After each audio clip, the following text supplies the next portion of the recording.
Bismillahirrahmanirrahim. Assalamualaikum warahmatullahi wabarakatuh. Innal hamdalillah nahmaduhu wa nasta'inuhu wa nastaghfiruh wa na'udzu billahi min syururi anfusina wa sayyiati a'malina.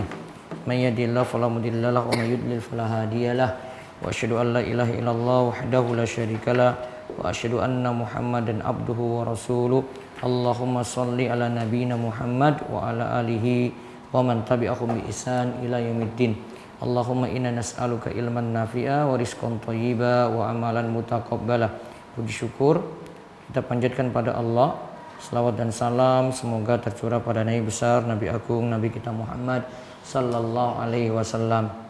Baik, pemirsa sekalian yang semoga senantiasa dirahmati dan diberkahi oleh Allah, pada kesempatan pagi ini kita bersyukur kepada Allah atas nikmat dan karunia yang Allah berikan kepada kita sekalian. Bahasan dari panduan pemahaman kontemporer, di mana malam ini atau pagi ini kita akan membahas nanti Lailatul Qadar. Panduan pemahaman kontemporer ini lengkap, berisi bahasa apapun ada di sini terkait masalah puasa. Anda cukup memiliki satu buku saja, sudah tercakup dalamnya bahasan amaliyah puasa, tentang sholat tarawih, tentang Lailatul Qadar, iktikaf, zakat, kemudian takbir Idul Fitri, kemudian panduan Idul Fitri, bagaimana kita berhari raya, mengucapkan apa, sampai pada puasa Syawal dan tips mudik penuh berkah. Baik, kita lihat menanti Lailatul Qadar di halaman 185. Monggo dibaca. Mengenai pengertian Lailatul Qadar, para ulama ada beberapa versi pendapat. Ada yang mengatakan bahwa malam Lailatul Qadar adalah malam kemuliaan. Ada pula yang mengatakan bahwa Lailatul Qadar adalah malam yang penuh sesak karena begitu banyak malaikat turun ke dunia saat itu. Ada pula yang mengatakan bahwa malam tersebut adalah malam penetapan takdir.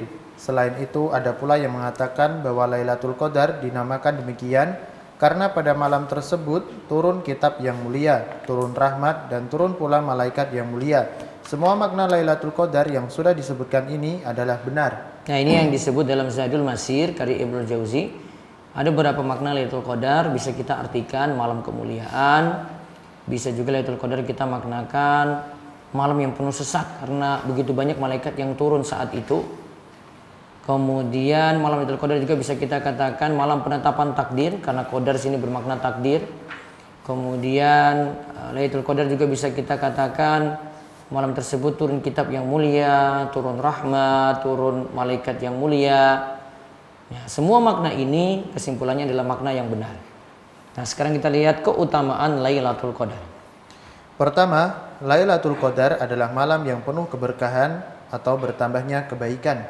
Allah berfirman, Inna anzalnahu fi lailatin mubarakatin inna kunna munzirin fiha yufraqu kullu amrin hakim.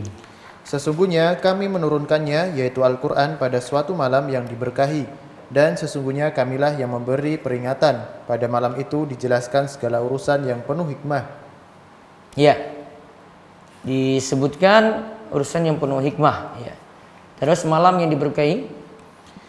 Malam yang diberkahi dalam ayat ini adalah malam Lailatul Qadar, sebagaimana ditafsirkan pada surat Al-Qadar, di mana Allah berfirman, Inna anzalnahu fi lailatil qadar. Sesungguhnya kami telah menurunkannya, yaitu Al-Quran, pada malam kemuliaan. Yaitu ini disebutkan dalam Al-Qadar ayat pertama. Terus keberkahan dan kemuliaan yang dimaksud disebutkan juga dalam ayat Lailatul Qadri khairum min alfi syahr. Ini lanjutan ayatnya ya. Tanazzalul malaikatu warruhu fiha biizni rabbihim min kulli amr. Salamun hiya hatta matla'il fajr. Malam kemuliaan itu lebih baik dari 1000 bulan. Pada malam itu turun malaikat-malaikat dan malaikat Jibril dengan izin Tuhannya untuk mengatur segala urusan. Malam itu penuh kesejahteraan sampai terbit fajar. Quran surat Al-Qadar ayat 3-5. Terus bagaimana?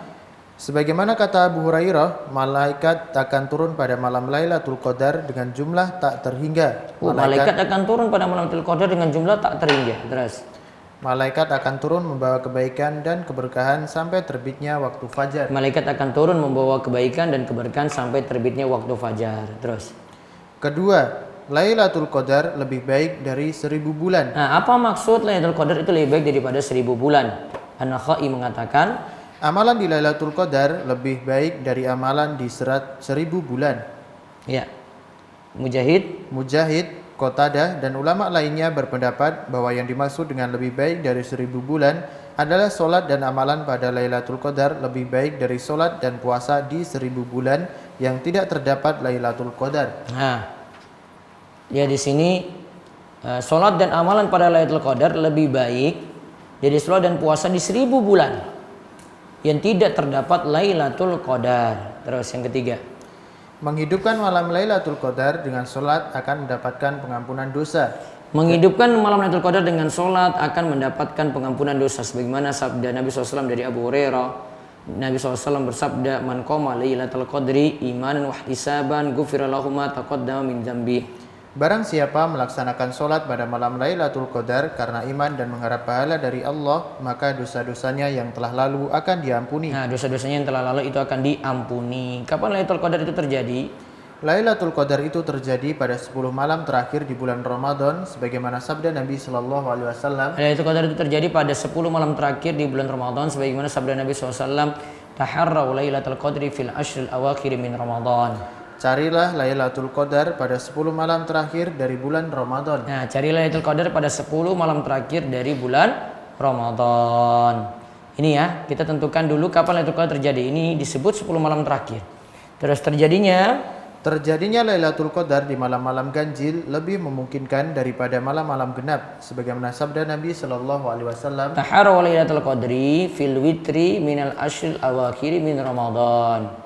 Carilah Lailatul Qadar di malam ganjil dari 10 malam terakhir di bulan Ramadan. Nah, di sini disuruh dicari di malam ganjil dari 10 malam terakhir. Terus, Kapan tanggal pasti Lailatul Qadar terjadi? Ibnu Hajar Al-Asqalani rahimahullah telah menyebutkan 40-an pendapat ulama dalam masalah ini.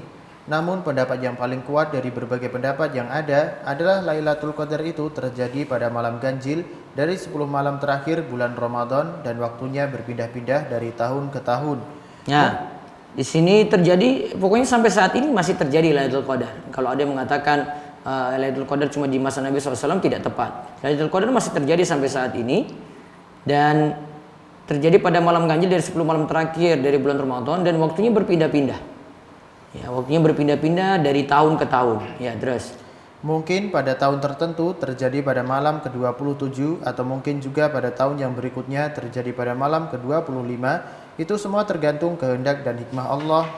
Hal ini dikuatkan oleh sabda Rasulullah sallallahu alaihi wasallam. Iltamisuha fil ashril awakhir min Ramadan Lailatul Qadri fi tasi'ati tabaqa fi sabi'atin tabaqa fi khamisatin tabaqa.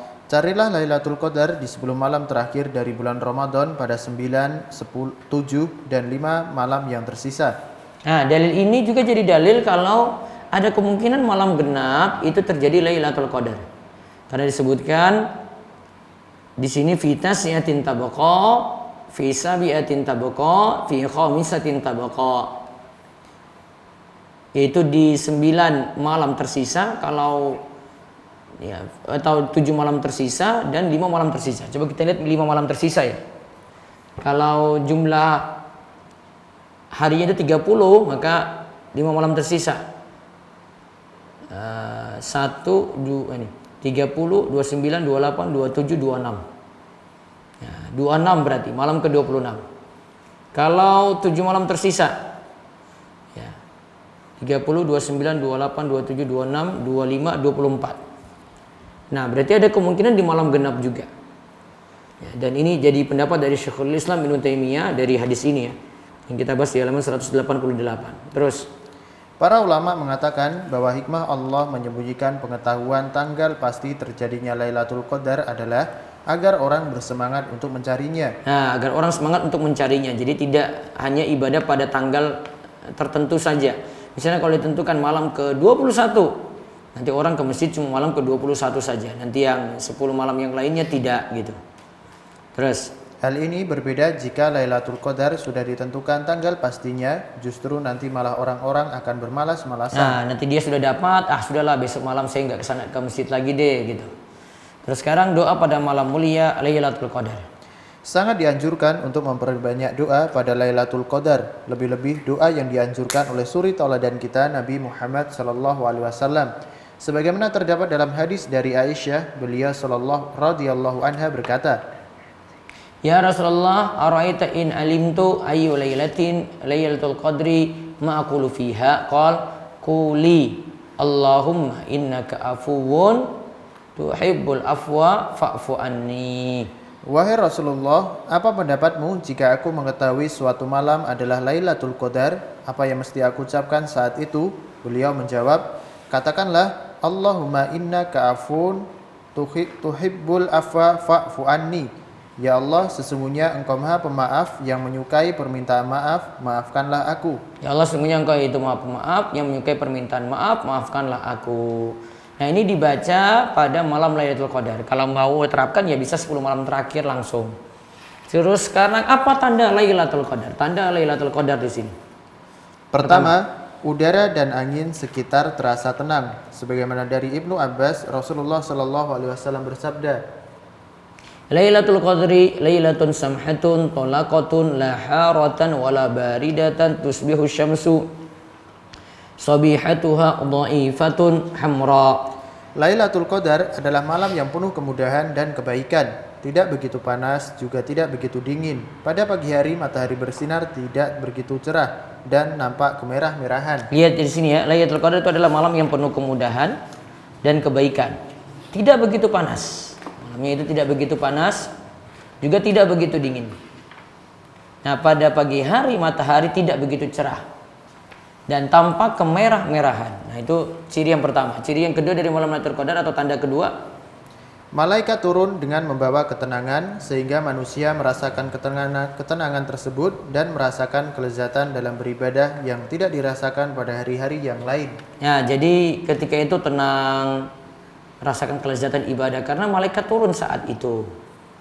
Terus yang ketiga, manusia dapat melihat malam ini dalam mimpinya sebagaimana terjadi pada sebagian sahabat. nah terjadi pada sebagian sahabat, mereka dapat melihat malam Lailatul Qadar itu dalam mimpinya.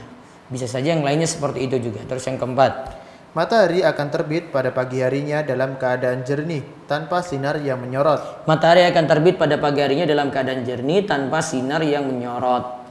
Ya, dari Ubay bin Ka'ab, ia berkata, hiya lailatul lati amarna biha Rasulullah sallallahu alaihi wasallam bi qiyamiha hiya lailatul sabihati sab'i wa ishrina wa amaratuha an tatlu asy-syamsu fi sabihati yaumiha baydha'a la syu'a laha. Malam itu adalah malam yang cerah, yaitu malam ke-27 dari bulan Ramadan, dan tanda-tandanya ialah pada pagi harinya matahari terbit berwarna putih tanpa sinar yang menyorot. Matahari terbit berwarna putih tanpa sinar yang menyorot. Ya. Ini salah satu tandanya lagi. Jadi keempat tanda ini, yang pertama itu pagi harinya, kalau malamnya ya tidak begitu panas, tidak begitu dingin. Pagi harinya matahari tidak begitu cerah dan nampak kemerah-merahan. Tanda kedua itu tenang dan lezat dalam ibadah. Tanda yang ketiga itu manusia dapat melihat malam ini dalam mimpinya juga. Tanda yang keempat, matahari akan terbit pada pagi hari dalam keadaan jernih tanpa sinar yang menyorot. Nah, bagaimana seorang muslim menghidupkan malam Lailatul Qadar kalau begitu? Lailatul Qadar adalah malam yang penuh berkah. Barang siapa yang terluput dari Lailatul Qadar, maka dia telah terluput dari kebaikan yang banyak. Sungguh merugi seseorang yang luput dari malam tersebut. Seharusnya setiap muslim mengecamkan baik-baik sabda Nabi Shallallahu alaihi wasallam. Nah, di sini disebut fihi lailatul qadri khairum min alfi syahrin man hurima khairaha faqad hurima.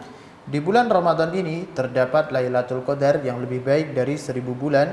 Barang siapa diharamkan dari memperoleh kebaikan di dalamnya, maka dia akan luput dari banyak kebaikan. Nah, siapa yang di sini sebut ya, Lailatul Qadar itu kan lebih baik dari 1000 bulan. Siapa yang diharamkan dari memperoleh kebaikan di dalamnya, maka dia akan luput dari banyak kebaikan. Terus, sudah sepantasnya seorang muslim lebih giat beribadah ketika itu dengan dasar iman dan tamak akan pahala melimpah di sisi Allah. Seharusnya dia dapat mencontoh nabinya Shallallahu alaihi wasallam yang giat beribadah pada 10 hari terakhir bulan Ramadan. Beliau seperti itu karena demi meraih malam yang mulia, Lailatul Qadar. Aisyah menceritakan, karena Rasulullah sallallahu alaihi wasallam yastaidu fil ashril awakhir ma la yastaidu fi ghairihi Rasulullah Shallallahu Alaihi Wasallam sangat bersungguh-sungguh pada 10 hari terakhir bulan Ramadan, melebihi kesungguhan beliau di waktu yang lainnya. Terus Nabi SAW, Nabi Shallallahu Alaihi Wasallam memberi contoh dengan memperbanyak ibadahnya saat 10 hari terakhir Ramadan. nah lihat di sini ya, ini contoh Nabi. Nabi giat ibadah di 10 hari terakhir Ramadan. Kemudian di sini contohnya. Untuk maksud tersebut, beliau Shallallahu Alaihi Wasallam sampai menjauhi istri-istri beliau dari berjima. Beliau pun tidak lupa mendorong keluarganya dengan membangunkan mereka untuk melakukan ketaatan pada malam 10 hari terakhir Ramadan. Aisyah mengatakan, karena Nabi sallallahu alaihi wasallam idza dakhala al-ashru shadda mi'zarahu wa ahya lailahu wa ayqadha ahlahu.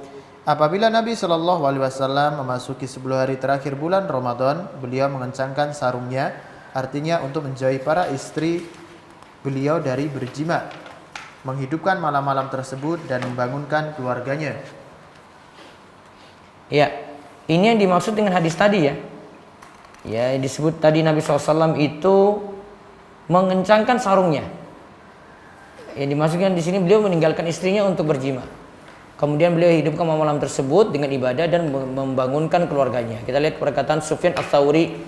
Sufyan Ats-Tsauri mengatakan, aku sangat senang jika memasuki 10 hari terakhir bulan Ramadan untuk bertahajud di malam hari dan giat ibadah pada malam-malam tersebut. Sufyan pun mengajak keluarga dan anak-anaknya untuk melaksanakan sholat jika mereka mampu. Nah, Sufyan pun mengajak keluarga dan anak-anaknya untuk melaksanakan sholat. Ini di hari terakhir Ramadan ya, 10 hari terakhir, yaitu untuk bertahajud dan giat ibadah pada malam-malam tersebut. Terus, adapun yang dimaksudkan dengan menghidupkan Lailatul Qadar adalah menghidupkan mayoritas malam dengan ibadah dan tidak mesti seluruh malam. Nah, di sini tidak mesti seluruh malamnya, mayoritas malamnya saja. Terus, bahkan Imam Asy-Syafi'i dalam pendapat yang dulu mengatakan, barang siapa yang mengerjakan sholat isya dan sholat subuh di malam Qadar, ia berarti telah dinilai menghidupkan malam tersebut. Nah, siapa yang kerjakan sholat isya dan sholat subuh pada malam Lailatul Qadar, berarti dia telah menghidupkan malam tersebut. Terus, menghidupkan malam Lailatul Qadar pun bukan hanya dengan sholat, bisa pula dengan zikir dan tilawah Al-Quran. Nah, ibadahnya ya bisa dengan sholat seperti tadi hadis yang katakan man qama Lailatul Qadri imanan wa ihtisaban ghufira lahu ma taqaddama min dzambi. Siapa yang menghidupkan malam Lailatul Qadar dengan sholat atas dasar iman dan mengharap pahala dari Allah, maka dosa-dosanya yang lalu akan diampuni. Bisa juga di sini dengan zikir. Zikirnya tadi sudah diajarkan, Allahumma innaka afuwun tuhibbul afwa fa'fu anni, itu diperbanyak, dan juga bisa dengan tilawah Al-Qur'an. Terus namun amalan solat lebih utama dari amalan lainnya di malam Lailatul Qadar berdasarkan hadis. Barang siapa melaksanakan solat pada malam Lailatul Qadar karena iman dan mengharap pahala dari Allah, maka dosa-dosanya yang telah lalu akan diampuni. Nah, di sini dilihat melaksanakan solat pada malam Lailatul Qadar. Melaksanakan solat ya, solatnya bebas. Dan juga surat yang dipilih juga bebas. Tidak seperti sebagian orang yang mengkhususkan surat tertentu tanpa ada dalil. Atau dia khususkan solat pada malam Lailatul Qadar itu dengan surat Al-Qadar terus. Ya, di rakaat kedua misalnya. Ini juga tidak tepat. Terus bagaimana wanita haid menghidupkan malam Lailatul Qadar? Juwaibir pernah mengatakan bahwa dia pernah bertanya pada Ad-Dohak, bagaimana pendapatmu tentang wanita nifas, haid, musafir, dan orang yang tidur namun hatinya tidak lalai dalam zikir, apakah mereka bisa mendapatkan bagian dari Lailatul Qadar? Ad-Dohak pun menjawab, iya, mereka tetap bisa mendapatkan bagian. Siapa saja yang Allah terima amalannya, dia akan mendapatkan bagian malam tersebut. Nah, siapa saja yang Allah terima amalannya, dia akan mendapatkan bagian dari malam tersebut. Jadi siapa yang amalannya diterima, ya berarti wanita haid kan juga amalannya diterima, cuma dia tidak bisa sholat, tidak bisa puasa. Berarti dia masih bisa baca Al-Quran selama tidak menyentuhnya langsung. Dia juga bisa berzikir, dia juga bisa bersedekah. Yang tidak bisa tadi kan sholat dan puasa. Terus dari riwayat ini? Dari riwayat ini menunjukkan bahwa wanita haid, nifas, dan musafir tetap bisa mendapatkan bagian Lailatul Qadar. Namun karena wanita haid dan nifas tidak boleh melaksanakan sholat ketika kondisi seperti itu, maka dia boleh melakukan amalan ketaatan lainnya. Yang dapat wanita haid lakukan ketika itu adalah 1. Membaca Al-Quran tanpa menyentuh mushaf. Baca Al-Quran tanpa menyentuh mushaf. Membaca Al-Quran tanpa menyentuh mushaf. 2. Berzikir dengan memperbanyak bacaan tasbih, subhanallah, tahlil, la ilaha illallah, tahmid, alhamdulillah, dan zikir lainnya. Berzikir dengan memperbanyak bacaan tasbih, subhanallah, la ilaha illallah, alhamdulillah, dan zikir lainnya. 3. Memperbanyak istighfar. Memperbanyak istighfar. 4. Memperbanyak doa. Memperbanyak doa. Nah, kalau tadi membaca Al-Quran tanpa menyentuh mushaf, karena ada hadis yang katakan ini untuk wanita haid dan yang berhadas secara umum, la yamassul Quran illa tahir. Tidak boleh menyentuh mushaf Al-Quran kecuali orang yang suci. Nah, sehingga solusi bagi wanita haid untuk bisa mengatamkan Al-Quran dan juga bisa membaca Al-Quran pada malam Lailatul Qadar adalah 3 solusi. Yang pertama, baca Al-Quran terjemahan, ya, karena Al-Quran terjemahan bukan mushaf. Yang kedua, baca Al-Quran lewat HP, karena yang disentuh itu layarnya, bukan Al-Quran secara langsung. Kemudian yang ketiga, kalau Al-Qurannya itu Al-Quran Arab, ya, versi Arab, maka baiknya tetap berwudu terus menyentuhnya dengan sarung tangan. Ya, kalau dia menyentuh Al-Quran mushaf Arab langsung. Baik, ya bahasan berikutnya besok Sabtu saya tetap adakan kajian, jadi tidak saya pindahkan sahur. Yang Sabtu tetap, nanti yang Ahad dipindahkan ke waktu sahur. Ya, panduan itikaf Ramadan insya Allah kita bahas besok pagi, pertemuan besok pagi. Ini mudah-mudahan bisa menyelesaikan bahasan itikaf. Baik, demikian mudah-mudahan jadi ilmu yang manfaat. Silahkan jika ada yang ingin bertanya, kami berikan waktu. Monggo.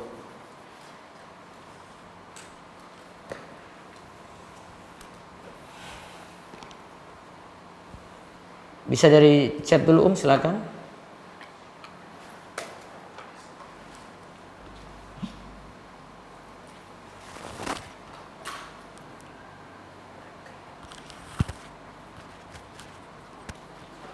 Bismillah, izin bertanya Ustaz, apakah sholat tarawih sendirian di rumah bagi wanita tetap mendapatkan pahala sholat semalam suntuk? Jazakallahu khairan Ustaz. Coba diulang dulu. Diulang, Apakah sholat tarawih sendirian di rumah tetap mendapatkan pahala sholat semalam suntuk Ustaz? Iya, kalau untuk wanita tetap dapat. Untuk wanita tetap dapat. Ya, terus lagi. Ustadz, bagaimana dengan wanita? Biasanya di penghujung Ramadan inginnya fokus ibadah, tapi masih harus memasak untuk hari raya. Kalau laki-laki kan bebas. Tapi jika tidak dilakukan, siapa yang menggantikan? Apakah kaum wanita bisa mendapat pahala juga seperti kaum laki-laki, Ustadz? Makanan hari rayanya dibeli saja, nggak usah repot-repot seperti itu. Atau cari waktu di siang hari, malamnya tetap itikaf. Jadi di bulan Ramadan ini kita pandai-pandai manajemen waktu. Jangan paksakan suatu yang itu tidak jadi harus, kemudian akhirnya ibadah jadi berkurang gitu. Kalau harusnya kita konsen ibadah. Sebenarnya kita terlalu bermewah-mewahan juga kalau di hari raya itu. Ada yang tidak tepat kita tempatkan gitu ya. Terlalu berlebihan untuk makanan, terlalu berlebihan untuk menyiapkan ini, padahal masih bisa kita beli gitu ya. Mau buat sekadarnya silakan Bu, tetapi jangan habiskan waktu untuk itu sehingga lalai atau kurang dari ibadah di malam hari. Bagi porsinya masing-masing. Inna li rabbika 'alaika haqqan wa inna li nafsika 'alaika haqqan wa inna li ahlika 'alaika haqqan fa'ati kulladzi haqqin haqqah. Kata Salman, didengar oleh Abu Darda, dan Nabi SAW dengar ini juga disampaikan dari Abu Darda kepada Rasulullah SAW. Ya, sesungguhnya Rabbmu itu punya hak, ya, badanmu juga punya hak, ya, keluargamu juga punya hak. Fa'ati kulladzi haqqin haqqah. Tempatkan porsinya masing-masing. Jadi jangan ambil satu yang berlebih, ada keluarga dibuat lebih, ibadahlah kurang-kurang saja gitu. Bagi porsinya masing-masing. Ya. Padahal itu kita cuma senang-senang di hari raya, dan itu cuma ya satu hari saja, dan kita terlalu berlebihan untuk itu. Padahal masih bisa kita beli, masih bisa kita order ke orang, masih bisa kita kasih rezeki ke orang juga untuk dapatkan makanan tadi. Bagi waktu lah. Saat Ramadan ini seharusnya pintar bagi waktu. Sebenarnya sudah manajemen waktu bagus nih kalau di bulan Ramadan ya. Sahur sudah bangun, kemudian subuh sudah tepat waktu, pagi ngaji, nanti setelah itu ada apa lagi, kayaknya semuanya sudah manajemen waktu dengan baik. Seharusnya sampai akhir Ramadan seperti itu juga. Jangan kita malah sampai akhir Ramadan nanti mikir, ini baju ini bagaimana ya. Ya beli di awal-awal lah. Apa sih urgensinya memiliki baju baru dibandingkan dengan mempersiapkan diri nanti di akhir-akhir Ramadan? Kenapa nggak dari sebelum Ramadan itu beli gitu? Ya, kenapa tidak di awal-awal Ramadan itu siap-siap seperti itu, biar di akhir Ramadan seperti Nabi lakukan tadi itu loh, lebih kencang dalam ibadah, lebih semangat lagi. Kita ini kurang manajemen sehingga waktu itu rapuh banget gitu. Lepas begitu saja. Di akhir Ramadan tidak semangat, malah urusan perut, urusan dunia, urusan lebaran yang terus dipikirkan. Tolonglah ubah prinsip seperti ini. Ya. Allahu a'lam. Berikutnya lagi silakan. Di chat lagi. Bismillah, Ustadz izin bertanya. Bismillah, Ustadz izin bertanya. Ketika perjalanan safar, Anas sudah sholat maghrib di suatu masjid, dan karena perjalanan ke kampung Ana sudah dekat, Ana berencana sholat isya di kampung Ana, Ustadz. Ketika sampai di kampung, qadarullah sholat tarawih sedang berlangsung. Sholat apakah yang terlebih dahulu Ana lakukan, Ustadz? Sholat isya sendiri, sedangkan sholat jamaah sedang berlangsung, ataukah ikut imam untuk sholat tarawih? Jazakallahu khairan, Ustadz. Sholat isya aja dulu, setelah itu ikut imam sholat tarawih, walaupun nanti tarawihnya tidak sempurna, karena tidak semua rakaat tarawih mengikuti imam. Nanti tutup witir dengan imam, terus nanti tambah lagi sholat tarawih setelah itu, boleh. Ya, berikutnya lagi di chat, silakan. Assalamualaikum, Ustadz. Izin bertanya, bagaimana hukumnya memakai cadar atau masker ketika sholat tarawih di masjid yang tidak sempurna hijabnya, Ustadz?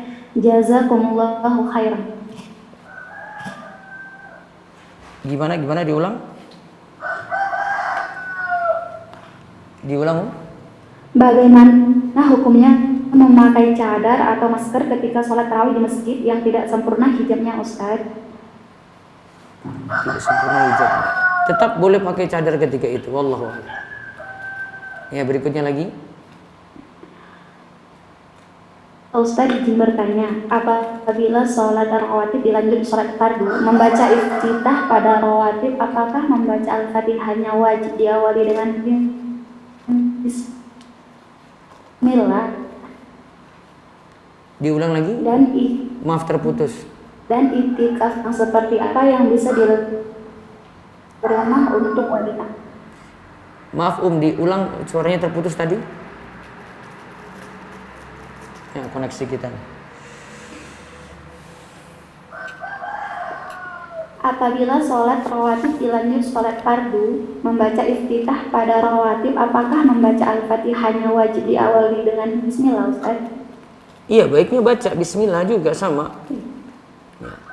Masalah Bismillah ini tetap baiknya dibaca saja. Itu cuma masalah menjaharkan atau tidak. Bismillahnya tetap dibaca. Ya, baca ini lagi, silakan.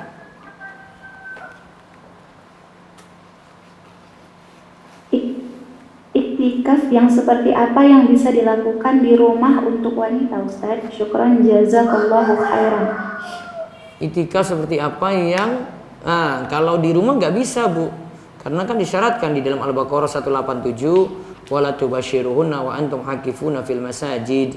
Dan janganlah kalian itu mencubu istri kalian sedangkan kalian sedang itikaf di dalam masjid. Berarti itikaf itu harus di masjid.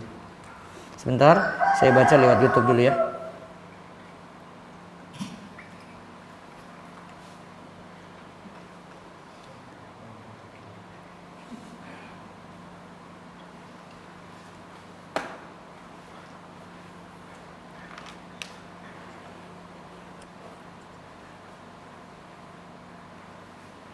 Pada saat Lailatul Qadar dituliskan takdir manusia. Takdir yang seperti apa ya Ustadz? Takdir itu kan ada beberapa macam ya. Ada takdir ketika takdir di Lauhul Mahfuz yang sudah ditetapkan 50.000 tahun sebelum penciptaan langit dan bumi. Terus ada takdir juga yang disebut takdir tahunan yang ditetapkan setiap malam Lailatul Qadar. Ada juga istilahnya itu takdir harian juga ada atau takdir pekanan. Ini yang terakhir ini maaf saya koreksi dulu. Tapi yang ada itu takdir 50.000 tahun sebelum penciptaan langit dan bumi, terus takdir pada perut ibu ya, dan takdir tahunan yang ditetapkan pada malam Lailatul Qadar. Apakah seorang bisa merasakan jika mendapat malam Lailatul Qadar? Bisa saja.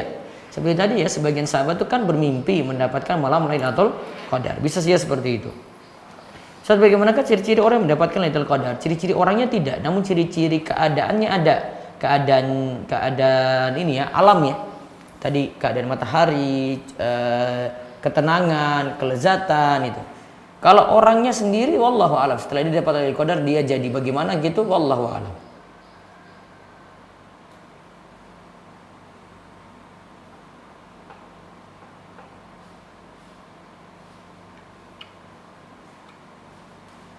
Apakah diperbolehkan sholat sambil membaca mushaf dikarenakan belum banyak hafal surat dalam Al-Quran? Boleh saja, seperti itu dibolehkan dan ada perbuatan salaf dalam hal ini.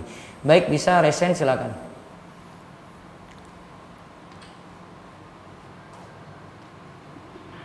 Baik, Bapak Hani Abu Ubay silahkan dibuka mic-nya.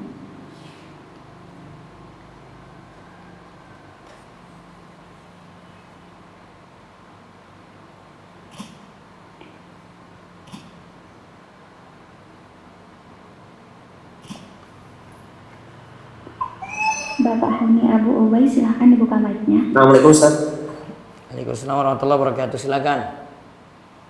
Mau tanya Ustaz terkait hadis yang tadi yang terkait imanan wa ihtisatan, itu berarti kan dengan syarat diampuni dosanya itu jika dia beriman dan dengan syarat mengharapkan pahala ya Ustaz ya? Iya. Supaya dosanya diampuni ya Ustaz ya? Iya. Mau tanya lagi Ustaz terkait itu Ustaz, kan tadi kan di 10 akhir Ramadan ya Ustaz ya? Iya. Kalau misalnya Ramadannya jatuhnya misalnya akhirnya tanggal 29 Ramadan. Nah, berarti kita kan mulai ngambil Lailatul Qadarnya mulai di malam 20-nya ya Ustaz ya? Malam 21. Kalau 21 bukannya Ustaz? Dia 9 saja Ustaz kalau 21. Kalau misalnya Ramadan cuma 29. Istilah dari 10 malam terakhir dari malam 21. Oh, kalau misalnya Ramadannya terakhir 29 enggak dari 20 Ustaz? Enggak, kalau bukan kayak begitu hitungannya, bukan. Malam 21. Ngitungnya gimana Ustaz kalau misalnya 29 10 hari terakhir itu malam 21 titik. Itu ulama sebut kayak begitu. Maka itikaf itu biasanya malam ke-21 bisa masuk dari waktu maghrib atau bisa di hari ke-21-nya dari waktu subuh. Itu berkaitannya dengan waktu itikaf nanti. Jadi jangan nyelisih ulama dulu gitu loh. Manut aja. Nah Ustaz, Iya. maksudnya dari 10 ini loh. Enggak pakai gitu, enggak. Pengertiannya kayak gitu. Ulama enggak tafsirkan kayak begitu. Dari malam ke-21, bukan dari malam ke-20. Baik. Sesuai headkan Ustaz. Berikutnya lagi silakan. Ummu Muhammad silahkan dibuka mic-nya. Assalamualaikum warahmatullahi wabarakatuh. Waalaikumsalam warahmatullahi wabarakatuh. Pak Ustadz, saya mau bertanya yang waktu itu tidak sah membayar fidyah sebelumnya. Nah, Iya. itu kan 30 hari full. Kalau saya bayar fidyahnya separuh di bulan Ramadan dan separuh setelah Ramadan, apa boleh? Bisa, tapi separuhnya berarti kalau sudah lewat separuh Ramadan ya? Iya, tapi itu bayar fidyah yang tahun 2012, Pak Ustadz. Bisa. Yang waktu itu saya Boleh. sudah bayar. Boleh Ya? Boleh. Kalau misal bayarnya itu berarti kan hanya boleh beras saja seberat 7 ons per hari ya Ustadz? Ya, 1 mud atau 7 ons ya. Itu 7 ons dikali 30 hari berarti 21 kilo ya totalnya Ustadz? Iya, betul. Ya, 21 kilo, dan itu berasnya adalah beras yang kita makan sehari-hari? Tidak, bebas, pertengahan. Soalnya kalau ibu misalnya makan beras merah, kasih ke orang miskin nggak cocok Bu. Jadi beras yang standar. Misalkan kalau saya makan beras yang per liternya itu 10.000. Terus saya mau yang mau bayar yang per liternya 9.000 boleh Ustaz? Boleh saja. Oh ya Sah. baik. Hanya beras saja boleh ya Ustaz tanpa lauk? Lebih afdol dengan lauk. Lauknya itu matang atau boleh mentah? Ya Ustaz? kalau ibu kasih beras ya kasih mentahannya juga, Telur misalnya gitu. telur gitu, boleh. Telurnya itu sebanyak apa Ustaz? Terserah ibu. Kalau ini nggak jadi harus tambahan, terserah. Nggak wajib. Karena cuma tadi satu mut ya, cuma satu makanan pokok tadi. Maksudnya berarti lebih afdol jika memakai lauk, tapi yang diwajibkan hanya beras saja seberat 7 ons Iya. per hari. Itu ya Betul. Ustaz. Baik Ustaz, jazakallah khairan. Assalamualaikum warahmatullahi wabarakatuh. Waalaikumsalam warahmatullahi wabarakatuh. Terus ada lagi dari Facebook ini masih belum pertanyaannya nyambung ya. Monggo dari Resen lagi silakan. Ukti Uci, silahkan dibuka mic-nya. Assalamualaikum warahmatullahi wabarakatuh Pak Ustadz. Waalaikumsalam warahmatullahi wabarakatuh, silakan. Nah, ini bertanya Pak Ustadz mengenai kan kalau kita dalam sholat bisa membaca Al-Quran, tapi bukan dari awal. Apakah surat itu kita pakai basmalah atau ta'awudz ya Pak Ustadz? Pakai ta'awudz saja Bu kalau di tengah-tengah. Kalau dari awal baru baca Bismillahirrahmanirrahim dengan ta'awudz terlebih dahulu. Kecuali pada surat At-Taubah langsung ta'awudz saja, tidak pakai Bismillah. Boleh bertanya lagi Pak Ustadz? Iya silakan. Kalau kita niat baca Isya rawatib, apakah boleh digabung dengan sholat taraweh? Enggak, sendirikan Bu. Mbak dia sendiri, tarawih sendiri, iya. Ya, jasa kalian Pak Ustadz. Barakallahu fiik Pak Ustadz. Assalamualaikum. Waalaikumsalam warahmatullahi wabarakatuh. Baik, Mbak dari Resen lagi silakan. Ukti Malas, silahkan dibuka mic-nya. Ukti Malas. Ukti Halimah, silahkan dibuka mic-nya. Ya, Assalamualaikum Ustaz. Waalaikumsalam warahmatullahi wabarakatuh. Izin bertanya Ustaz. Iya. Apakah kalau kita setiap malam melakukan sholat tarawih Ustaz, ada kemungkinan mendapat Lailatul Qadar Ustaz? Jelas. Setiap malam rutin tarawih, ya jelas dapat. Yang masalah itu kalau dia pilih-pilih hari gitu. Hari ini saya nggak ini lagi, saya ke mall aja deh. Ya nggak dapat. Oh, gitu ya Ustaz. Iya, maka sebenarnya mudah kita dapat Lailatul Qadar. Sudah rutin ibadah aja dari awal sampai akhir. Ajak istiqomah. Pasti dapat tuh, Bu. Ya, alhamdulillah. Kemungkinan waktunya mulai kapan Ustaz Lailatul Qadar? Kan dari atau maghrib atau isya? Iya, setelah matahari tenggelam sampai subuh. Gitu ya Ustaz. Iya. Ya. Terima kasih. Assalamualaikum warahmatullahi wabarakatuh. Waalaikumsalam warahmatullahi wabarakatuh. Jazakallahu khair. Iya, Kom. Baik, berikutnya lagi silakan Resen. Umu Khansa, silahkan dibuka mic-nya. Assalamualaikum warahmatullahi wabarakatuh Ustaz. Waalaikumsalam warahmatullahi wabarakatuh. Ya, terkait ini Ustaz yang wanita haid kan boleh melanjutkan bacaan Quran yang untuk khataman ya Ustaz. Itu Ya. berarti berwudu nggak masalah ya Ustaz ya? Tidak berwudu. Oh, nah. Syarat ingat nggak selalu berwudu, saya terangkan syarat wudu itu harus suci dari haid dan nifas. Syarat wudu itu harus suci dari haid. Iya. Oh, jadi kalau mau baca Al-Quran Baca aja. ketika haid nggak perlu wudu dulu Ustaz ya? Enggak. Oh, baik. Oh, nah, selanjutnya untuk Lailatul Qadar itu hanya terjadi satu kali atau gimana Ustaz? Maksudnya dalam satu Satu bulannya. Maksudnya dalam 10 waktu hari terakhir itu kan nggak tahu kita kapannya Lailatul Qadarnya itu apakah selama semalam aja atau nanti malam-malam berikutnya ada lagi? Enggak, cuma 1 kali saja setiap tahunnya. Oh, Masya Allah. Nah, yang terakhir Ustadz, kalau kita nggak tahu nih kapan Lailatul Qadarnya turun, kapan waktu yang tepat untuk baca doanya? Baca doa yang Baca aja dari malam 21 sampai terakhir. Bacanya berarti ketika menjelang sudah matahari tenggelam sampai menjelang subuh itu Ustadz? Iya, pilih waktu itu, tidak mesti 1 malam full baca, enggak.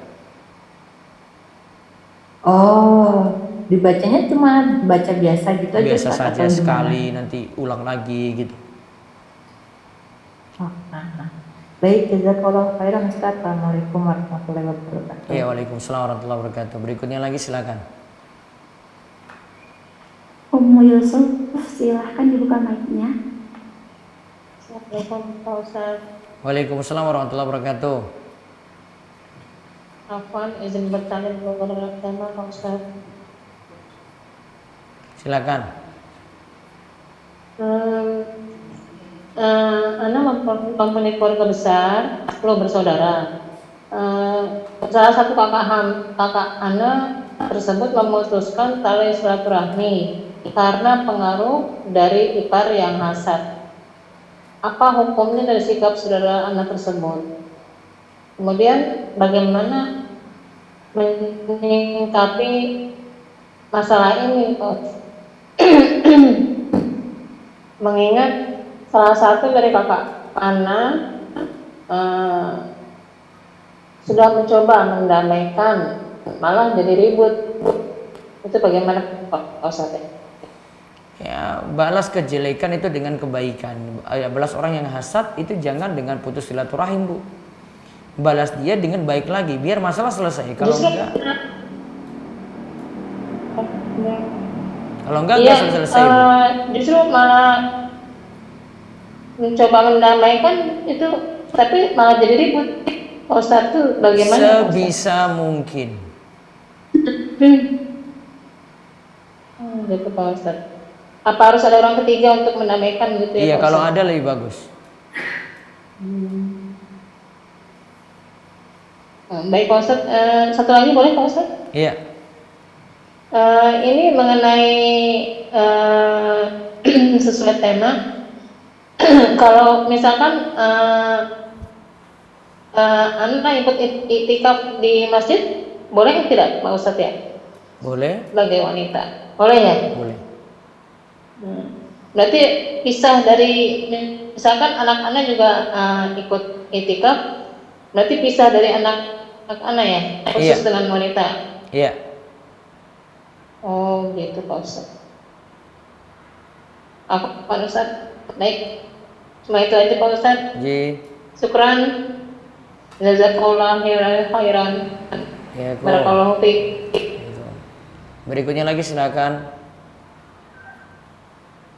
Ummu Yasmin, silahkan dibuka mic-nya. Assalamualaikum Ustadz. Ya, waalaikumsalam warahmatullahi wabarakatuh. Ustadz,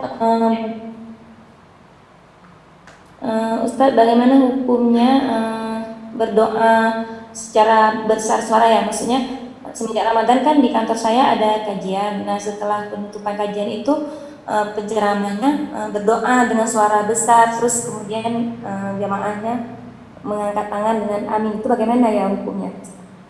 Ibu cukup aminkan ini sendiri aja tanpa mengangkat tangan, lebih bagus. Oh, gitu. Terus berarti kalau berdoa itu tanpa mengangkat tangan. Nah kan saat kita berdoa sendirian kita mengangkat tangan, Ustaz, itu hukumnya setelah berakhir doa dengan tangannya itu ke wajah di raut gitu, itu bagaimana Ustaz? Tidak ada dalilnya? Tidak perlu.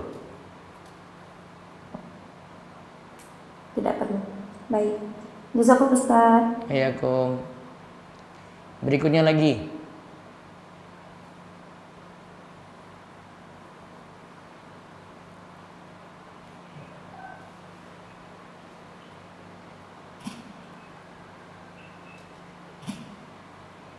Berikutnya lagi Ummu Maryam, silakan buka mic-nya. Ummu Maryam. Assalamualaikum Ustaz. Waalaikumsalam warahmatullahi wabarakatuh. Tadi kan solusi membaca Al-Quran yang terjemahan Ustadz. Kalau yang terjemahan itu juga pakai sarung tangan nggak Ustadz? Tidak, karena yang terjemahan bukan mushaf. Oh, jadi nggak perlu pakai sarung tangan ya Ustadz ketika haid? Enggak, yang pakai sarung tangan yang Al-Quran Arab murni. Selama ini kalau haid tetap pakai sarung tangan karena takut nyentuh Ustadz? Enggak. Nah, jazakallahu khairan Ustadz. Ya, baik, satu terakhir silakan.